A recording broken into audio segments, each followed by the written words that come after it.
Aujourd'hui, je vais partager avec vous quelques infos financières qui m'ont interpellé.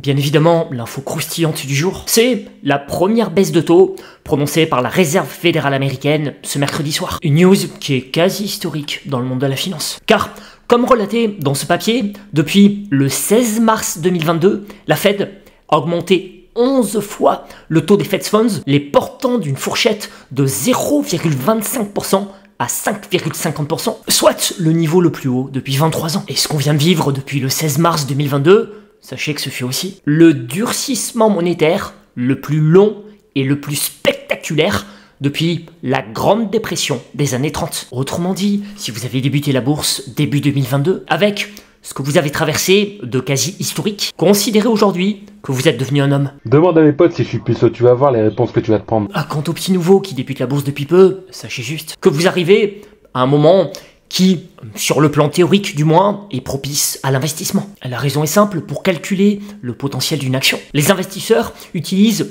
souvent des modèles d'évaluation basés sur les flux de trésorerie futurs d'une entreprise cotée. Et donc des taux d'intérêt qui deviennent plus bas. En toute logique, ça provoque des taux d'actualisation plus intéressants, rendant ainsi les flux de trésorerie futurs plus précieux, ce qui peut augmenter par ricochet les valorisations des entreprises cotées. En plus, comme une baisse de taux signifie un coût d'emprunt qui diminue, les entreprises peuvent alors financer leurs projets et leurs investissements à un coût plus bas, ce qui peut, vous l'aurez compris, stimuler la croissance de leurs bénéfices et par conséquent faire monter le prix de nos actions. Voilà pourquoi beaucoup de chefs d'entreprise, de financiers et d'investisseurs se frottent les mains à l'idée d'une baisse de taux, moi le premier. Et j'attendais, je ne vous le cache pas, ce moment avec un peu d'impatience. Pour comprendre cet enthousiasme, je vous renvoie à ma précédente vidéo et à ce papier financier qu'on a ensemble décortiqué, avec en plus 10 idées d'action partagées. Pour les sous-sous. Si on regarde ce qui s'est passé depuis près d'un siècle côté Fed, la création de la BCE étant trop récente, l'histoire monétaire et boursière l'a prouvé, depuis 1929, la Fed a procédé à 14 cycles de baisse de ses taux d'intérêt. Il n'y a eu que 2 fois où la baisse des taux n'a pas permis aux actions de monter. Mais c'était en raison d'événements exceptionnels. Toutes les autres périodes se sont avérées fructueuses. Donc bonne nouvelle, les probabilités d'enrichissement sont en notre faveur. En tout cas, c'est ce que relevait John Plassard, directeur chez Mirabeau, dans ce papier financier, je cite, « Il y a 87% de chances pour que le S&P 500 monte dans les 12 mois qui suivent une première baisse des taux, et en moyenne, Wall Street progresse de 13,4% au bout d'un an après la première intervention. » Maintenant, je vais quand même nuancer ce propos optimiste. Une baisse de taux rend clairement la période propice à l'investissement, sauf si l'économie ralentit fortement ou qu'un élément très anxiogène apparaît. Voilà pourquoi faut pas non plus faire la danse de la joie. Au contraire, faut rester sur le qui-vive, surtout qu'on vit à une époque plus que jamais tendue où ça peut déraper à tout instant. Par ailleurs, faut pas oublier que le marché américain, cœur de la finance mondiale, a déjà bien monté. Ça pousse. Donc, ce que je veux vous dire, c'est qu'il faut rester à l'affût d'opportunités. Et il y a clairement des coups à tenter. Je vous partage régulièrement plein d'idées d'action chaque week-end sur ma newsletter que vous pouvez rejoindre via le premier lien en description. Par contre, à mon sens, faut entrer en position prudemment, car il suffit d'un rien pour qu'une action se retourne salement. Exemple hier, avec cette news croustillante, selon une information rapportée de Bloomberg, les alliés de l'Ukraine réfléchissent à la forme que pourrait prendre un cessez-le-feu dans le conflit qui oppose Kiev à Moscou depuis février 2022. Résultat, hier, les entreprises du secteur de la défense ont brusquement chuté. Je pense à Thales et Dassault Aviation, 2 actions PA que j'aime beaucoup. Et si Donald Trump devient le 47e président des États-Unis, autant vous dire que la chute du secteur de la défense pourrait s'intensifier, car de ma perception du personnage, je pense qu'il fera le nécessaire pour stopper cette guerre. Maintenant, je vais faire un petit teaser, vous pouvez compter sur moi pour acheter du Thales ou du Dassault Aviation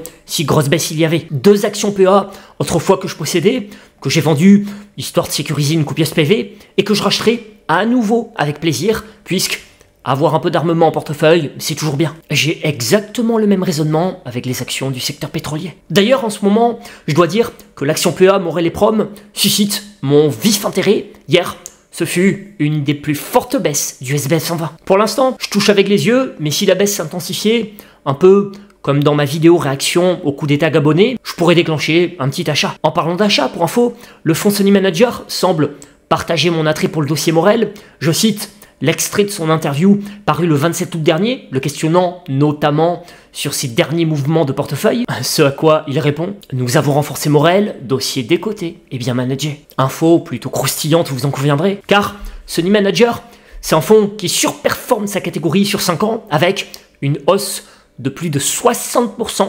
classé 5e sur 60 par Cantalis, donc qui figure parmi les tout meilleurs fonds de sa catégorie sur 5 années. Pas mal, non? C'est français. L'autre info financière qui a retenu mon attention, c'est celle-ci. Les analystes de la BNP Paribas ont annoncé, mardi 17 septembre, revoir à la hausse leur opinion sur Hermès. Concrètement, BNP Paribas vient de passer de neutre à achat sur cette action PA avec un objectif de cours fixé à 2340 €. Opinion acheteuse que perso je partage. D'ailleurs, j'ai déjà une position sur la base d'un PRU à 1983 €. Par contre, attention, la pression baissière n'est possiblement pas terminée sur le secteur luxe. Souvenez-vous, l'annonce de Bloomberg début septembre. Ce groupe financier américain a annoncé que Tiffany, la filiale joaillerie de LVMH, a pris la décision de réduire la taille de son magasin phare de Shanghai à cause de faibles performances commerciales au premier semestre. Concrètement, Tiffany, qui a ouvert un magasin de 2 étages dans le Hong Kong Plaza de Shanghai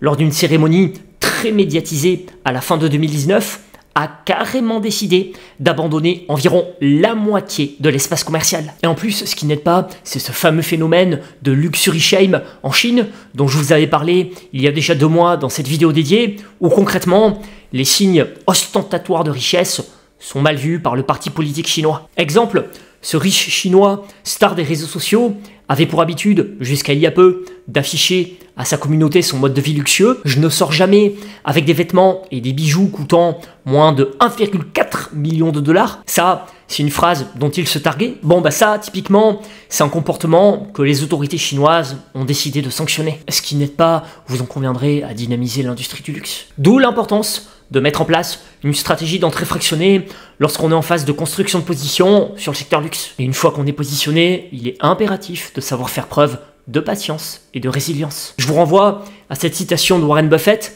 Si vous n'êtes pas prêt à posséder une action pendant 10 ans, ne pensez même pas à la posséder pendant 10 minutes. À travers cette citation, Warren Buffett nous invite à la réflexion suivante. Avant d'acheter une action, posons-nous la question suivante. Serais-je à l'aise de la conserver pendant une décennie, même dans les moments difficiles? Chacun répondra comme il veut à cette question. Mais moi, à mes risques, je réponds oui, voilà pourquoi je garde toujours mes positions ouvertes sur le secteur luxe. Je vais même vous dire plus. Celle qui me manque vraiment, c'est Richemont, maison mère de quartier. Et là, au cours actuel, elle commence franchement à m'attirer. Donc cette action figure clairement dans le haut de ma watchlist en vue d'une possible future acquisition. Pour l'instant, c'est comme Morel, je touche avec les yeux, car mon objectif premier sur 2025, c'est avant tout d'augmenter ma poche action américaine. Au passage, pour les nouveaux en recherche d'un bourse, vous aurez jusqu'à 100 € de frais de comptage offerts chez DeGiro, avec mon lien en description. Une autre info croustillante que je tenais à vous partager, elle concerne l'action PEA Elis que j'ai traité récemment dans cette vidéo.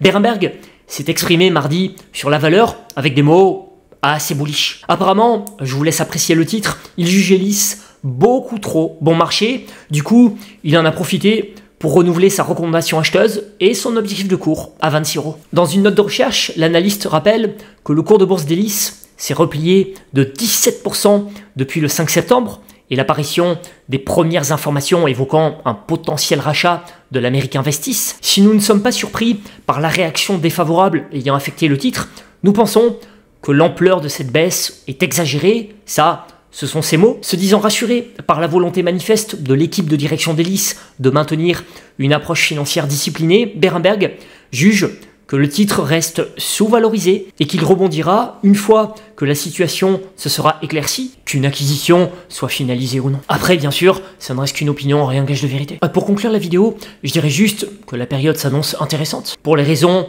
évoqué au début. En plus, l'élection américaine approche à grands pas, ce qui pourrait apporter son lot d'opportunités sur certaines typologies d'actions. Par contre, il faut rester précautionneux, car notre degré de prospérité sur les marchés dépendra de la vigueur de l'économie. Par ailleurs, lorsqu'on prend position sur un actif risqué, ne jamais oublier qu'un patrimoine financier, ça se construit dans la durée. Plus on se projette sur le long terme, plus le risque est censé diminuer. Donc, il faut absolument faire preuve de résilience et de patience vis-à-vis des fluctuations court terme. C'est comme dans les affaires, cette approche, bien qu'exigeante, est souvent la clé pour construire une richesse durable. I'm rich.